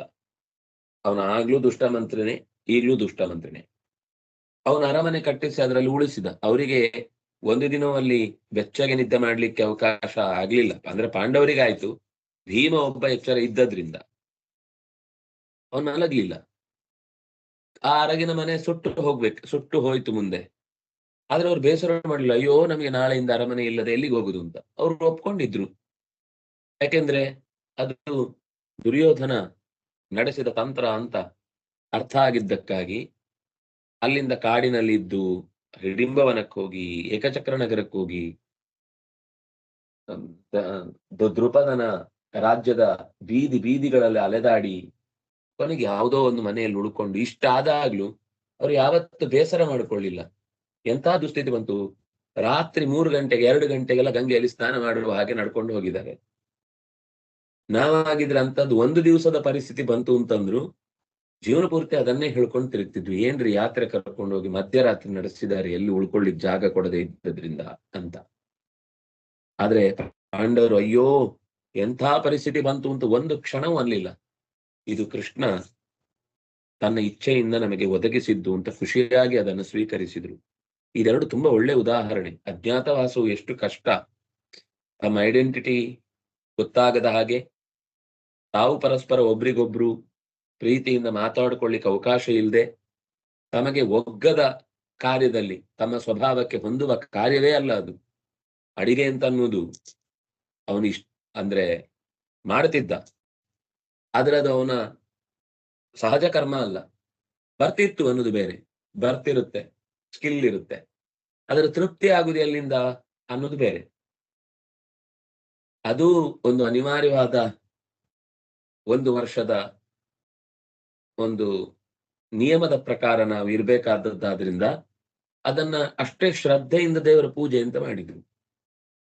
ಅದನ್ನು ಮಾಡಿದ್ರಿಂದನೇ ಅವರಿಗೆ ಬಿಡುಗಡೆ ಆಯಿತು. ಅವರೊಂಚೂರು ಮಧ್ಯದಲ್ಲಿ ಗಡಿಬಿಡಿ ಮಾಡಿ ಕೀಚಕನನ್ನ ಕೊಲ್ಲುವ ವಿಷಯದಲ್ಲಿ ಸ್ವಲ್ಪ ಆಕ್ರೋಶ ತೋರಿಸಿದ್ದ ಅಂದ್ರೆ ಭೀಮ, ಮತ್ತೆ 12 ವರ್ಷ ವನವಾಸ, 1 ವರ್ಷ ಅಜ್ಞಾತವಾಸ ಅನುಭವಿಸಬೇಕಿತ್ತು. ಕೆಲವೊಂದ್ ಸರ್ತಿ ನಮ್ಮ ತಾಳ್ಮೆಯೇ ನಮ್ಮ ಮುಂದಿನ ಹೆಜ್ಜೆಗೆ ದೊಡ್ಡ ಬಾಗಿಲು ತೆರೆಯುವ ಕೀ ಆಗುತ್ತೆ. ನಾವು ಅದನ್ನ ಅರ್ಥನೇ ಮಾಡ್ಕೊಳ್ಳಲ್ಲ. ಹಾಗಾಗಿ ದ್ರೌಪದಿಯು ರಾಣಿಯಾಗಿ ಮೆರಿಬೇಕಾದವಳು ದಾಸಿ ಅಂತ ಇದ್ಲು. ಕೆಲವು ನಿಯಮವನ್ನು ಹೇಳಿದ್ಲು, ಆದ್ರೂ ಅರಮನೆಯಲ್ಲಿ ಆಕೆ ಒಂದು ದಾಸಿ ಅನ್ನುವ ತರದಲ್ಲೇ ಅದಕ್ಕಾಗಿಯೇ ಕೀಚಕನ ದುಷ್ಟ ಕಣ್ಣು ಕೂಡ ಬಿತ್ತವಳ ಮೇಲೆ. ಅಂತಹ ಸಂದರ್ಭದಲ್ಲಿ ಎಲ್ಲವನ್ನೂ ಕೂಡ ಇದು ನನ್ನ ಸಹಜ ಕರ್ಮ ಅಲ್ಲದೆ ಇದ್ರೂ ಕೂಡ ಈಗ ಇದು ಆಪತ್ತಿನ ಕಾಲದಲ್ಲಿ ನಾನು ದೇವರು ಕೊಟ್ಟಂತಹ ಆಜ್ಞೆಯಂತೆ ಎದುರ್ಚ್ಛಾಲಾಭ ಸಂತುಷ್ಟಳಾಗಿ ಇರಬೇಕು ಅಂತ ಅವಳು ಸಂಕಲ್ಪಿಸಿದ್ಲು, ಅವರೂ ಸಂಕಲ್ಪಿಸಿದ್ರು. ಹಾಗಾಗಿ ಯಥಾತ್ಮ ಅನ್ನುವ ಶಬ್ದ, ಯಥ ಅಂತಂದ್ರೆ ನಿಯತ, ನಿಯತ ಅಂದ್ರೆ ತಾಳ್ಮೆ, ತನ್ನನ್ನು ತಾನು ನಿಯಂತ್ರಣದಲ್ಲಿ ಇಟ್ಟುಕೊಳ್ಳುವುದು. ಅದಕ್ಕೆ ಯಥಚಿತ್ತಾತ್ಮ ಅನ್ನುವ ಶಬ್ದದ ಅರ್ಥವನ್ನ ಎದುರ್ಚ್ಛಾಲಾಭ ಸಂತುಷ್ಟ ಅನ್ನುವ ಶಬ್ದದಿಂದ ಹೇಳಿದ್ದು. ನಿಯತಾತ್ಮನಲ್ಲದೆ ಹೋದ್ರೆ, ಇಂದ್ರಿಯಗಳನ್ನ ನಿಯಂತ್ರಣದಲ್ಲಿ ಇಡದೆ ಹೋದ್ರೆ, ಬಯಕೆಗಳನ್ನ ಒಂದೇ ಸರ್ತಿಗೆ ಹೊರಮುಖಗೊಳಿಸಿದ್ರೆ ಆವಾಗ ಯಥಚಿತ್ತಾತ್ಮತ್ವ ಅನ್ನೋದು ಹೊರಟು ಹೋಗುತ್ತೆ. ಅಂದಾಗಿ ಪಾಂಡವರು ಗೃಹಸ್ಥರಾಗಿಯೂ ಕೂಡ ಎದುರ್ಚ್ಛಾಲಾಭ ಸಂತುಷ್ಟರಾಗಿದ್ರು ಅನ್ನೋದು ಅವರ ತಪಸ್ಸಿನ ದೊಡ್ಡ ಭಾಗವಾಯಿತು. ಸನ್ಯಾಸಿಗಳಿಗೆ ಹಾಗಿರ್ಲೇಬೇಕು ಬಿಡಿ, ಅದು ಅವರ ನೇರ ಕ್ರಮವೇ ಹಾಗೆ, ಅಂದ್ರೆ ಆ ದೀಕ್ಷೆ ತೊಡುವಾಗಿ ಇರಬೇಕಾದ ಭಾವವೇ ಹಾಗೆ.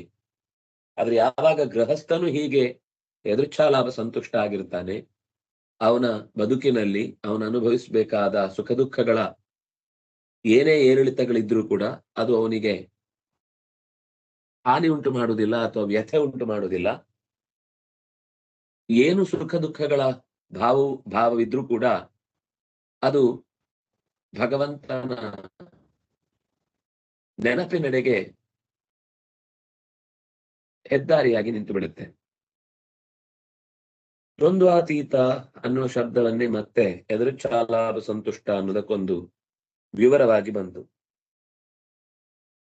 ದ್ವಂದ್ವ ಅಂದ್ರೆ ಎರಡು ಅಂದ್ರೆ ಕಪ್ಪು ಯಾವುದು, ಈ ಯಾವ್ದಾದ್ರೂ ಎರಡಲ್ಲ, ಸ್ವಲ್ಪ ವಿರುದ್ಧವಾದ ಎರಡು. ಸಮಾನವಾದದ್ದಾದ್ರೆ ನಾವಿಬ್ರು ಒಂದೇ ಅಂತ ಹೇಳ್ಬೋದು. ಸಮಾನವಾದ ಭಾವ ಇಲ್ಲದೆ ಇದ್ದಾಗ ನಾವಿಬ್ರು ಅಂತ. ನಾವಿಬ್ರು ಅನ್ನುವ ಭಾವ ಯಾವತ್ತೂ ಕೂಡ ನಮ್ಮಲ್ಲಿ ಭಿನ್ನಾಭಿಪ್ರಾಯ ಇದ್ದಾಗ. ಹಾಗಾಗಿ ದ್ವಂದ್ವಾತೀತತ್ವ ಅನ್ನೋ ಶಬ್ದ ಬಂದಾಗ ವಿರುದ್ಧವಾದ ಎರಡು ಸಂಗತಿಗಳು ಒಟ್ಟಿಗೆ ನಮ್ಮ ಬದುಕಿನ ಎದುರು ಬಂದಾಗ ನಮ್ಮ ಭಾವವನ್ನ, ನಮ್ಮ ತುಮುಲವನ್ನ ಹದ್ದುಬಸ್ತಿನಲ್ಲಿ ಇಟ್ಟುಕೊಂಡು ಅದಕ್ಕೆ ಮೀರಿ ನಿಲ್ಲುವುದು ಅನ್ನೋದು ದ್ವಂದ್ವಾತೀತತೆ. ಸುಖ ಬಂದಾಗ ಹಾರಾಡುವುದು, ದುಃಖ ಬಂದಾಗ ಕುಸಿದು ಬೀಳುವುದು, ಇದು ದ್ವಂದ್ವ. ಈ ಭಾವ ತುಮುಲಗಳನ್ನ ದಾಟಿ ಅದಕ್ಕಿಂತ ಮೇಲಕ್ಕೆ ಹತ್ತಿ ಬದುಕುವವನು ದ್ವಂದ್ವಾತೀತ. ಈ ಪರಸ್ಪರ ಒಂದಕ್ಕೊಂದು ಸಂಬಂಧ ಇದ್ದಂತೆ ಈ ಮಾತಿದೆ. ಭಗವಂತನ ಇಚ್ಛೆಯಿಂದ ಲಭಿಸುತ್ತದೆ. ಆದ್ರಿಂದಾಗಿ ದುಃಖವನ್ನು ಕೂಡ ದೇವರೇ ಕೊಟ್ಟದ್ದು ಅಂತ ಪ್ರೀತಿಯಿಂದ ಸ್ವೀಕರಿಸಿದಾಗ ಸುಖವಾಗಿ ಪರಿಣಾಮ ಆಗುತ್ತೆ. ಯಾಕಂದ್ರೆ ಯಾವುದೋ ಒಂದು ಕರ್ಮ ಕಳೆದು ಹೋಯಿತು ಅಂತ ಅನ್ನೋದು ಸುಖ ಅಲ್ವಾ? ಯಾವುದೋ ಒಂದು ದುಷ್ಟರ ಕೈಯಿಂದ ನಾನು ತಪ್ಪಿಸಿಕೊಂಡ ಹಾಗಾಯ್ತು ಈಗ ಒಂದು ಅವಮಾನ ಆದ್ರೆ, ಇಲ್ಲಾಂದ್ರೆ ಇನ್ನು ಎತ್ತರ ಕೇಳಿದ್ಮೇಲೆ ಮತ್ತೊಂದು ಅವಮಾನ ಆಗ್ಬೇಕಿತ್ತು. ಈಗ್ಲೇ ಆಗೋಯ್ತು, ಮುಗಿದೋಯ್ತು ಒಂದು ಕೆಲಸ. ಅದರಿಂದಾಗಿ ಪಾಂಡವರು ಕೂಡ ದ್ವಂದ್ವಾತೀತರಾಗಿದ್ರು ಅನ್ನೋದಕ್ಕೆ ಅನೇಕ ಘಟನೆಗಳು ನಮ್ಗೆ ಕಾಣುತ್ತೆ. ಅವರು ಆರಂಭದಲ್ಲಿ ಹುಟ್ಟಿದ್ದು ಕಾಡಿನಲ್ಲಿ, ಆದ್ರೆ ನಾವು ಕಾಡಿನಲ್ಲಿದ್ವಿ ಅಂತ ಯಾವತ್ತೂ ಅವರು ತಮ್ಮ ಕಾಡಿನ ಜೀವನದ ಬಗ್ಗೆ ವ್ಯಥೆ ವ್ಯಕ್ತಪಡಿಸ್ಲಿಲ್ಲ. ಹಸ್ತಿನಪುರಕ್ಕೆ ಬಂದ್ರು, ಸ್ವಲ್ಪ ದಿವಸ ಇದ್ರು, ಮತ್ತೆ ಕಾಡು ಪಾಲಾದ್ರು. ಆ ಕಾಡು ಪಾಲಾಗಿ ಹೋಗಿದ್ದಕ್ಕೆ ಹಿಡಿಂಬನ ಸಂಹಾರ ಆಯ್ತು, ಬಕನ ಸಂಹಾರ ಆಯ್ತು, ಗಂಗಾದಿ ತೀರ್ಥಗಳ ಸ್ನಾನ ಆಯ್ತು, ದ್ರುಪದನ ಮನೆಯಲ್ಲಿ ದ್ರೌಪದಿಯ ಸಂಗಮವಾಯಿತು, ಮತ್ತೆ ರಾಜ್ಯ ಸಿಕ್ಕಿತು. ಸುಮಾರು ಕಾಲ ಹಾಗೆ ಇತ್ತು. ಮತ್ತೆ ಯಥಾ ಪ್ರಕಾರ ಮತ್ತೊಂದು ಆಪತ್ತು ಒದಗಿತು. 12 ಮತ್ತು 1 ವರ್ಷ ಅನ್ನುವ ಹಾಗೆ ರಾಜ್ಯದಿಂದ ದೂರ ಇರಬೇಕಾಯ್ತು.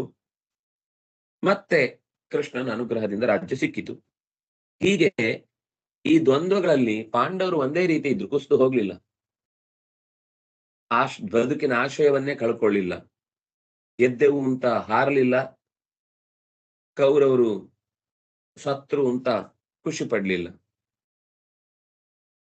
ಇದು ಕೆಲಸ ಆಗ್ಬೇಕಿತ್ತು. ಧರ್ಮದ ದೃಷ್ಟಿಯಿಂದ ಅವನನ್ನು ಕೊಂದದ್ದು ಹೊರತು ನಮಗೆ ವಿಷ ಉಣಿಸಿದ ಅನ್ನುವ ಕಾರಣಕ್ಕಾಗ್ಲಿ, ನಮ್ಮನ್ನು ಅರಗಿನ ಮನೆಯಲ್ಲಿ ಕೊಲ್ಲುವುದಕ್ಕೆ ಪ್ರಯತ್ನ ಮಾಡಿದ ಅನ್ನುವ ಕಾರಣಕ್ಕಾಗ್ಲಿ, ನಮಗೆ ಘೋಷಯಾತ್ರೆಯಲ್ಲಿ ಹೆಣ್ಮಕ್ಕಳ ಮೂಲಕ ಆಭರಣಗಳನ್ನ ತೋರಿಸಿ ನಮ್ಮ ಹೆಂಡತಿಯನ್ನ ರೊಚ್ಚಿಗೆಬ್ಬಿಸ್ಬೇಕು, ಅದಕ್ಕೆ ರುಚಿ ಎಬ್ಬಿಸ್ಬೇಕು ಅನ್ನುವ ಅವನ ಇರಾದೆಗೆ ಮಣ್ಣು ಮಸಿಬೇಕು, ಮಣ್ಣು ಬಳಿಬೇಕು ಅಂತ ಯೋಚನೆ ಮಾಡಿ ಈ ಯುದ್ಧ ನಡೆದದ್ದಲ್ಲ. ಅವನ ಅಧರ್ಮದಲ್ಲಿದ್ದ, ಧರ್ಮ ಯುದ್ಧದಲ್ಲಿ ಅಧರ್ಮಿಗಳನ್ನ ನಿಗ್ರಹಿಸುವುದು ಕರ್ತವ್ಯ. ಹಾಗಾಗಿ ಇದು ತುಂಬಾ ಬಹಳ ಕಷ್ಟವಾದ ಭಾವ. ಇದು ನಾವು ಎಷ್ಟು ಚಿಂತನೆಗಳನ್ನ ನಡೆಸಿದ್ರು ನಮಗೆ ಒಳಗಿನಿಂದ ಒಂದು ದೌರ್ಬಲ್ಯ ನಮ್ಮನ್ನ ಕಾಡುಬಿಡುತ್ತೆ. ನಮ್ಮ ಕೈ ಮೀರಿದ ಸಿಟ್ಟು, ನಮ್ಮ ಕೈ ಮೀರಿದ ಆಕ್ರೋಶ, ನಮ್ಮ ಕೈ ಮೀರಿದ ಮಾತುಗಳು, ಅದು ಎಲ್ಲರಲ್ಲೂ ಅಂಥದ್ದೇ ಒಂದು ಭಾವವನ್ನ ಮತ್ತೆ ಜಾಗೃತಗೊಳಿಸುವುದಕ್ಕೆ ಕಾರಣ ಆಗ್ಬಿಡುತ್ತೆ. ಆದ್ರಿಂದಾಗಿ ಯುದ್ಧ ಅಂದ್ರೆ ಗೆಲ್ಬೇಕು, ಸೋಲ್ಬೇಕು ಅನ್ನೋದು ಎರಡೂ ಇರುವಂತಹ ಜಾಗ ಅದು. ನಾವು ಗೆದ್ರು ಖುಷಿ ಪಡ್ಬೇಕು, ಸೋತ್ರು ಖುಷಿ ಪಡ್ಬೇಕು. ಯಾಕೆಂದ್ರೆ ನಮ್ಮವನೇ ಆದ್ರೆ ಗೆದ್ದವನು, ಅವನ ಗೆಲುವಿನಲ್ಲಿ ನಮಗೊಂದು ಖುಷಿ ಇದೆ. ನಮ್ಮನ್ನು ದ್ವೇಷಿಸೋನಾದ್ರೆ ತೊಂದ್ರೆ ಇಲ್ಲ, ಅವನಿಗೆ ಪಾಲಿತ್ತು ಸಿಕ್ಕಿತು ಅಂತ.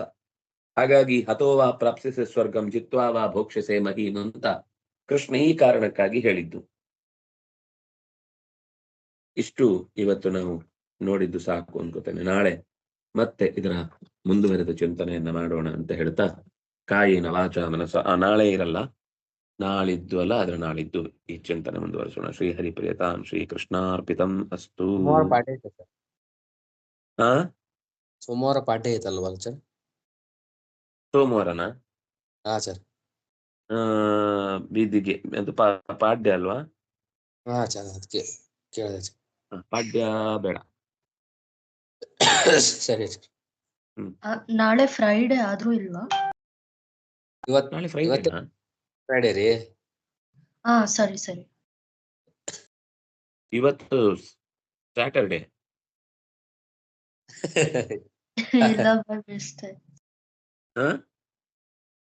ಇಲ್ಲ, ಇವತ್ ಫ್ರೈಡೆ ಅಂತ ಜ್ಞಾಪಕ ಇರ್ಲಿಲ್ಲ, ಸಾರಿ ಅಂತ. ಸರಿ ಸರಿ ಆಯ್ತು. ನಾಳೆ ಭಾರತ ಪಾಠ ಇದೆ, ನಾಳಿದ್ದು ಇರಲ್ಲ.